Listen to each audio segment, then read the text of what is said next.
السلام عليكم ورحمة الله وبركاته waxaynu ku soo dhex jirnay marka Fadex Maka halkii noogu joogta dabadeena ka soo bilowno rasuulka sallallahu alayhi wasallam markuu soo laba noqday uu macnaha uu hadalkii khudbadii u dhameeyay ayaa hadaba rasuulka sallallahu alayhi wasallam isagoo marka furihii kacbada gacanta ku haya ayaa marka Ali ibn Abi Talib ayaa la hadlay oo ku yiri rasuul Allah maxaad si qaayada iyo xijaabadaba labadaba aad isu kay dirweyday oo tabcan ka wado rasuul Allah haddii aan reer Hashimka ma noo dhiibtid inaanu furaha aanu kacbada ka taxadaro oo fureedayno iyo inaanu xujaajta aan waraabino labadaba ma isu kay dirtid buu yiri tabcan Ali ibn Abi Talib markuu sida leeyahayna inuu marka uu sharaf helo labada sharafadba inuu isagoo helo ayuu marka doonayay hadaba Ali markuu sida yiri tabcan rasuulka sallallahu alayhi wasallam u jawaabin laakiin sabe wuxuu rasuulka sallallahu alayhi wasallam aaway Uthman ibn Talha aaway طبعا عثمان بن طلحة wuxuu ka soo jeeday marka qabiilka Banu Abdudar ahna marka qabiilka Firaayn jiray markaas ayuu marka yimid Uthman ibn Talha markaas rasuulka sallallahu alayhi wasallam uu furihi ayuu gacanta ka galiyay waxaanu ku yiri Uthmanow furahaaga hoobu ku yiri maanta waa maalintii ballan fulinta waana maalintii qof walbana marka amaanadiisa loo celinayay طبعا marxaladan ka hor waxa jiray ayado quraan oo soo degay ayadaas marka oranayay amaanada waxaad u celisaan dadka u qalma طبعا ayadana marka culimadu isla dhacdan iyo halkan ay marka ku fasiraanay طبعا lagana soo bilaabo isla maalinta oo rasuulka sallam uu gacantiisa oo Uthman ibn Talha uu gacanta uga galiyay maalinta laga soo bilaabo ilaa maantana طبعا ma jiro qof kale oo muslima oo ku dhiiriday inuu furaha marka ka qaado qabiil qaruurtii marka Uthman ibn Talha ilaa maantana hatta YouTube-ka waxaad ku arkaysaan fiidiyooyin iyo muuqaalo dad la wareysanayo oo interview laga qaadayo oo marka sheegaya in marka inay yihiin qaruurtii iyo marka duriyadii ka farcantay Uthman ibn Talha iyo marka sheegaya taasoo ka dhigan marka reer Banu Abdudar ayaa ilaa maantadan ilaa waqtigan aynu hadlayno sidii maalinta oo rasuulka sallallahu alayhi wasallam uu furaha ugu dhiibay ilaa maanta iyaga ayaa haya sidoo kale inta wixii ka dambeeyay rasuulka sallallahu alayhi wasallam wuxuu u ogolaaday reer Banu Khuzac wuxuu u ogolaaday inay marka iyaguna ay hadda ka soo argoostaan oo marka dagaal ku qaadaan reer Banu Bakarki طبعا waa labadii qabiilna hore u soo sheegnay ee marka muslimiinta iyo Qurayshta xulafada la ahaayay markii uu hadaba arinta u ogolaaday rasuulka sallallahu alayhi wasallam reer Banu Khuzac waxa uu ku yiri waxa adaysataan casarka oo kaliya inta waqtiga casarka oo kaliya ayaad marka aad waqti haysataan oo marka ku duuli kartaan oo idinkuna marka wixii aad u geysan kartaan waqtiga oo rasuulka sallallahu alayhi wasallam ugu fasaxayna طبعا waxay ahayd waqti aad u kulushahay saacado yar kooban marka waa la siiyay arintaas marka rasuulku uu arintaana wuxuu uga dan lahaa in marka hadalkii hore iyo marka wixii xaqtiga hoosta la isku hayay ee marka reer Banu Khuzac ee marka ay ka tabanayeen in si dhaqso badan in loo soo afjaro ay rasuulku doonayay saacadaha kooban waliba caado ay aad u kulushahay ay marka waqti si uu yiri intaas fursad ay haystaan in marka aad ku weerartaan qabiilka kale wixii ay idinka laayeen markii horena dad ka argoosanaysan hadda marka soo dhameystaa طبعا markii casarka la gaarayna rasuulka sallallahu alayhi wasallam wuxuu yiri dagaal dambe iyo dhiig dambe oo halka ku daadanaya ma jirto haddana wixii ka dambeeya xaramka waxa uu ku soo noqday xurmadiisii hore ee uu lahaan jiray ayuu ku soo noqday hadaba maalinta ka dambeysay ayaa waxa dhacday nin marka reer Khuzac ayaa waxa uu dilay nin kale oo reer Banu Bakar ayuu dilay arintaas markii dhacdana rasuulka sallallahu alayhi wasallam aad iyo aad uga xanaaqay isla markii marka khudbad bujeediyay waxa uu yiri ninkii sidaa geystay ee sidaa sameeyay ninkii reer Khuzac ahaa ee ninka kale ee reer Banu Bakar sidaa ku dilay reer Banu Bakar marka waxa u banaan inay ninka qisaastaan ba u banaan ayuu rasuulku yiri waxa kale oo rasuulka sallallahu alayhi wasallam uu hadalkiisa raaciyay oo uu yiri hadii qof idin dhaho rasuulka sallallahu alayhi wasallam ayaa marka banaystay kacbadii buu dhiig ku daadiyay qofka sidaa in dhaha waxaad ugu jawaabtaan oo dhaadaan rasuulka ilaahay baa u ogolaaday arinta inuu sameeyo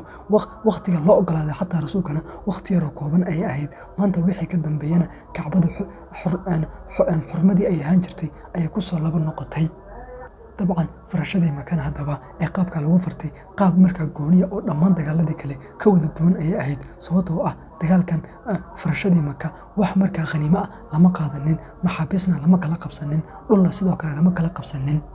طبعا فتح مكة lama oran karayo dagaal oo kale ayuu ahaa dhammaan waxa sida u dhacay iyo arimaha isku wada qofalana arin uu Ilaahay marka oo rasuulka sallallahu alayhi wasallam ugu deeqay ay marka ahayd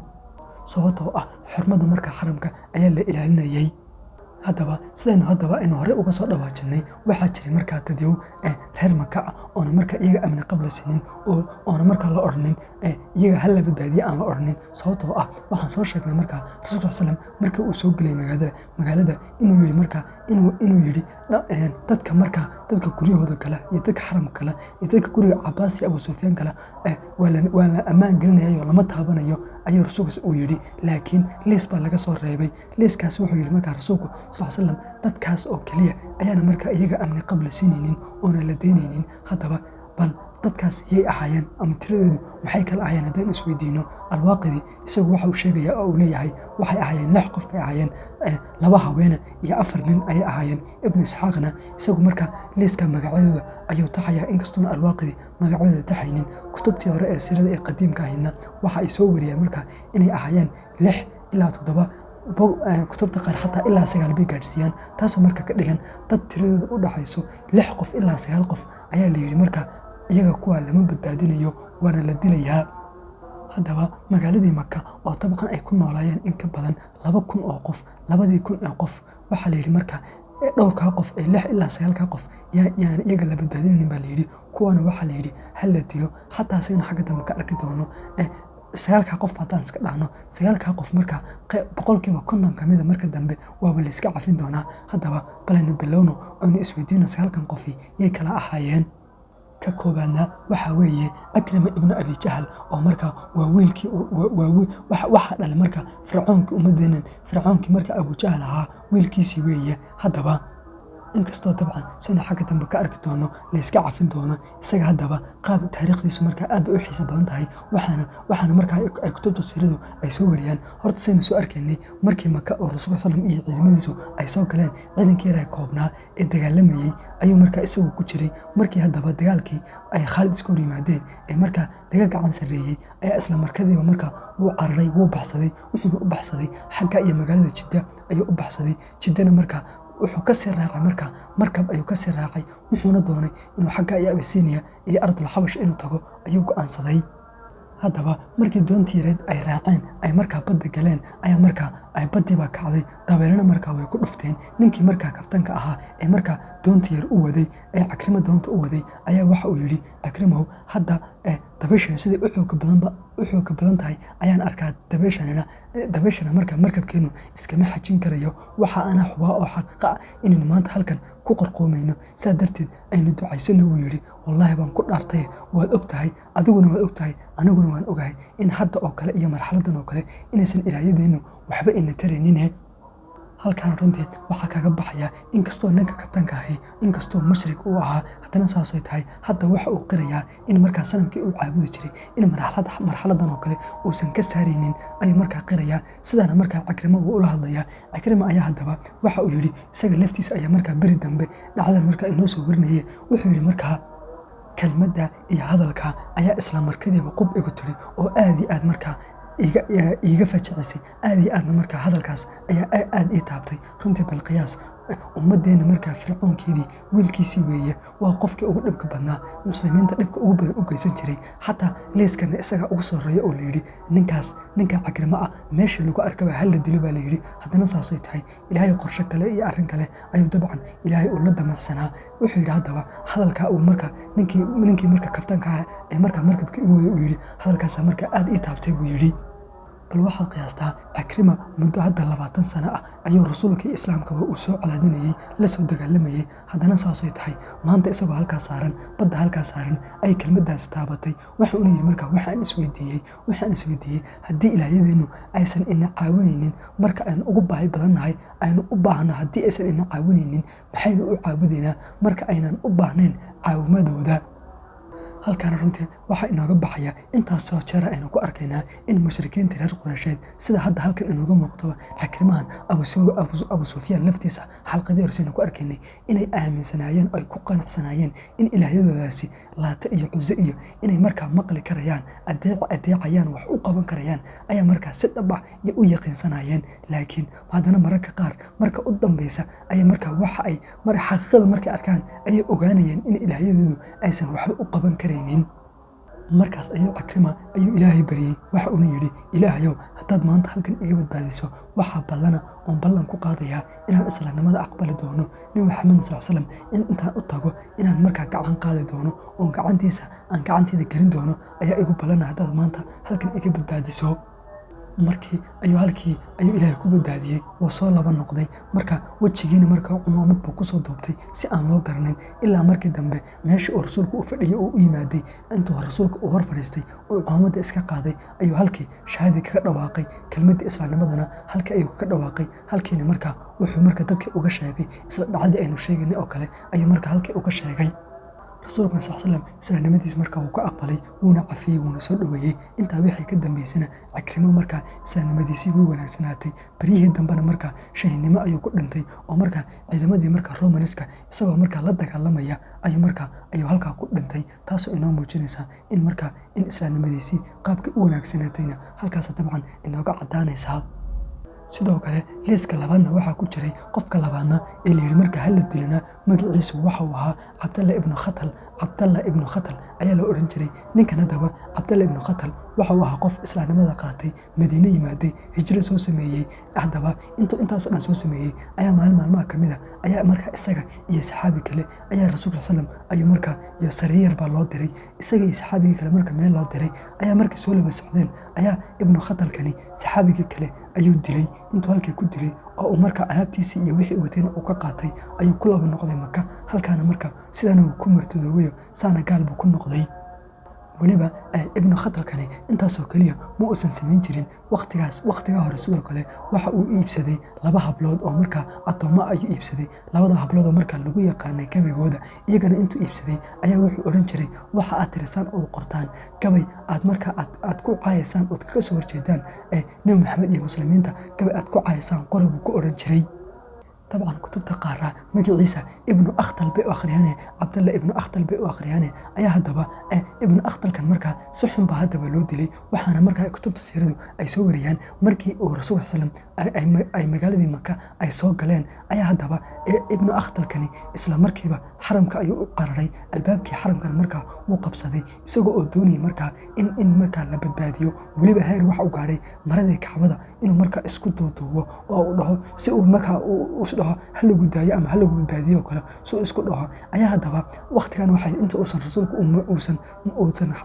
xaramka soo gelin ciidankii kale laakiin muslimiintu ay meesha soo galeen ayaa haddaba markuu sidaas sameeyay maadaama liiskii kuwii la dili lahaa maadaama uu ku jiro ayaa haddaba xataa saxaabadii doonayay inay dilaan markaa eryanayay halkaa ka soo galay ayaa markay arkeen inuu Kacbadii ku jiro, maradii Kacbada weliba isku duuduubay ayaa xogaa way yaranaxeen. waxay isdheheen talow arrin weyn aad ku dhacdaan bay isdheheen. iyagoo halkii taagan haddaba ayaa wafdi bay rasuulka u direen, waxayna ku dhaheen, rasuul allow ninkii ibnu Khatal ahaa saasuu sameeyo xataa Kacbada maradeedii ayuu isku duuduubay bay dhaheen. rasuulkuna wuxuu soo faray marka uu yidhi xataa isagoo halkaa ku jira dila buu yidhi. halkiina markaa waa lagu dilay. sidoo kale ninka saddexaadna waxa uu ahaa Miqyaas ibnu Suwaaba ayuu ahaa. kana markaa isna saasoo kale isla markaa waa la dilaa. isaguna markaa saasoo kale isagoo aan muslim ahayn intuu iska dhigay qof muslimay intuu iska dhigay oo Madiine yimid. marka sababta uu qof muslima isaga dhigayna inuu aarkoosto ayuu doonayay oo markaa nin kale oo saxaabiya oo markaa isaga walaalkii dilay inuu walaalkii u soo aaray buu doonayay. saa darteed wuxuu yimid magaaladii Madiine ayuu yimid, muslim buu iska dhigay. Madiine markuu yimidna ninkii kale ee markaa walaalkiisa markaa waqtiga hore dilay ayuu markaa ninkii ayuu ka arkoostay kii muslimka ayuu dilay. isagana markaa waxaa la faray in la dilo ninka Miqyaas ibnu Suwaabana halkaasaa maalintaa lagu dilay. sidoo kale liiska afraadna waxaa ku jiray nin la odhan jiray Cabdullaahi ibnu Sacad ibnu Saraax la odhan jiray. ninkaasoo markaa isagana sheekadiisu markaa ay aad u xiiso badan tahay. ninkani haddaba isaguna markaa islaamnimada wuu qaatay, Madiinana markaa wuu u soo hijrooday. sidoo kale ninkan nin aqoon-yahana ayuu ahaa, waqtigaana sida wax loo qoro ee wax loo akhriyo ayuu yaqaanay. ninkani haddaba waqtigaa hore wuxuu ka mid ahaa raggii markaa waxyiga qori jiray ee qur-aanka qori jiray ayuu markaa ka mid ahaa. haddana saasay tahay markii dambe wuu ridoobay, Makana markaa wuu ku laba noqday. weliba markuu Maka ku laba noqday been abuur ayuu bilaabay. wuxuuna odhan jiray markaa fagarayaasha uu ku odhan jiray hadalla uu markaa rasuulka iyo qur-aanka wax kaga sheegaya. wuxuuna odhan jiray qur-aanka waxaan anigu u yeedhiyo unbaan qori jiray ayuu markaa odhan jiray. wuxuuna odhan jiray waxa uu Maxamed ii yeedhiyo wax ka duwan ayaan qori jiray buu odhan jiray. ninkana markaa xaaladiisu saasay ahayd oo qof intuu markii hore islaanimay haddana dib ka murtad ka noqday oo maka ku noqday ayuu ahaa. Wuxuuna ku jiray markaa liiska markaa dadyowga markaa la dilayo ayuu ku jiray. Haddaba arrinta dhacday waxaa weeye ninkan Cabdullaahi ibnu Sacad ibnu Saraaxa waxa ay walaalo xagga nuugmada ah wada ahaayeen Cuthmaan bin Cafaan. Ayaa haddaba markii maka la furinayay ninkani wuxuu markaa si dhuumashaa ugu yimid Cuthmaan bin Cafaan ayuu markaa si dhuumashaa ugu yimid, aad iyo aadna wuu u baryay. wuxuuna weydiistay markaa cafis iyo markaa in la cafiyo ayuu markaa weydiistay. Markuu sidaa u baryayna Cuthmaan bin Cafaan baa markaa ka aqbalay. Markuu ka aqbalay ayaa haddaba Cuthmaan bin Cafaan ayaa qariyay ilaa intii maka la furinayay. Markii dambena ilaa inta xaaladdu ay degaysayna markaa meel buu ku hayay. Maka haddaba markii la furtay ay dhowr cisho ka soo wareegtay ayaa Cuthmaan bin Cafaan baa ninkii keenay, rasuulku u keenay. Rasuulkana markaa cafis buu u weydiiyey. Rasuul allow muxuu ahaa ninkan iska cafiyo ha la iska daayo ayuu markaa Cuthmaan bin Cafaan u yidhi. Waqtigan haddaba uu Cuthmaan bin Cafaan rasuulku sidan ula hadlayo, Cuthmaan rasuulku hor taagan yahay, saxaabadii kalena dhammaantood hareeraha ay markaa ka taagnaayeen. Markuu sidaa u hadlayna Cuthmaan bin Cafaan sidaa u hadlayna rasuulka sallam wuu ka aamusay. Hal kelmad iyo suuq xataa muusan rasuulka sallam u odhanin. ilaa markaa cafiskii faraha badnaa ee Cuthmaan bin Cafaan iyo markaa aamusnaantii faraha badneed ee rasuulku ilaa markii dambe ay dheeraatay, ay isku daba jiidantay in badan kadib. Markuu rasuulku in badan aamusnaa kadib ayaa rasuulka sallam waxa uu yidhi haya waan aqbalay waan cafiyey ayuu rasuulka sallam uu yidhi. ninkiina markaa saasaa lagu daayo, saasuu markaa isaga noqday. Markii dambe iyo rasuulka sallam saxaabadii ku soo jeestay, wuxuuna ku yidhi nin caqli leh oo aamusnaantayda faraha badan fahmaa oo markaa miyuusan idinku jirin, ninka maxaad u dili weydeen? oo uu tabcan rasuulka sallam uu ka wado amarkii aan markii hore bixiyey ee ahaa ragga aan markaa magacyada aan idiin sheegay iyo dadka liiska ku jira, amarkaygii hore ee ahaa ha la dilo maxaad u qaadan weydeenoo aamusnaantaydan faraha badan inaan amarkii hore aan ku taaganahay maxaad u fahmi weydeen ba rasuulka sallam uu ku yidhi. saxaabadii markaa kuwii ansaarta mid ka mid ay yidhi rasuul allow maxaad noogu iljabin weyday oo maxaad isha aad noogu taagi weyday annagaa markaa kharajin lahayne. markaas ayaa rasuulka sallam uu yidhi nebi uma qalanto iljabis iyo il khaa'imada inuu markaa inta uu bixiyo in qof lagu dilo, ficilkaasi nebi uma qalmo buu yidhi. haddana runtii arrinta cajiibka ah waxaa weeye ninkan waa Cabdilaahiya. markii dambe wuu toobad keenay, islaamnimadiina wuu qaatay, dibna wuu u toobad keenay. islaamnimadiisina aad iyo aad bay u wanaagsanaatay, heer xataa markii berigii dambe Cumar bin Khadaab xataa uu u magacaabay Masar oo dhan inuu xaakim ka noqdo oo Masar oo dhan uu xukumo, heer loo magacaabay. markii dambena nolol qurux badan oo cibaado badan leh ayuu ku sii noolaaday. geri qurux badanna markii dambe wuu dhintay. halkaana runtii arrinta cajiibka ah ee inooga baxaysa waxaa weeye rasuulka ilaahay inkasta uu yahay bini aadamka oo dhan shaqsiga ugu fiican inkasta uu yahay, haddana saasoo tahay rasuulku ilaah ma aha. ilaahayna markaa qorshe kale ayuu ninkan uu la damacsanaa. inkastoo dembiga u geystay weyni waxa uu ka qabo, inkasta oo mutaystay in la dilo oo qoorta laga jaro, haddana markii rasuulka cafiska loo weydiinayay intaasoo dhan rasuulku ka aamusanaa, rasuulkuna doonay in la dilo. haddana saasoo tahay ilaahay qorshihiisa unbaa mar kasta hirgalaa. ilaahayna ninkan qorshe kale iyo markaa khaatimo wanaagsan ayuu ilaahay la doonay. ugu dambeyntii xalqadan insha allahu halkaasina ku joojin doonaa. xalqadana dambe ayna markaa ku qaadan doonaa 5 qof ee kale ee markaa liiska ku jiray ee la yidhi ha la dilo iyo kuwa markaa laga badbaadiyey iyo kuwa la diliba. halka dambe insha allahu ka arki doonaa. dhammaantiin aad baad u salaamaya.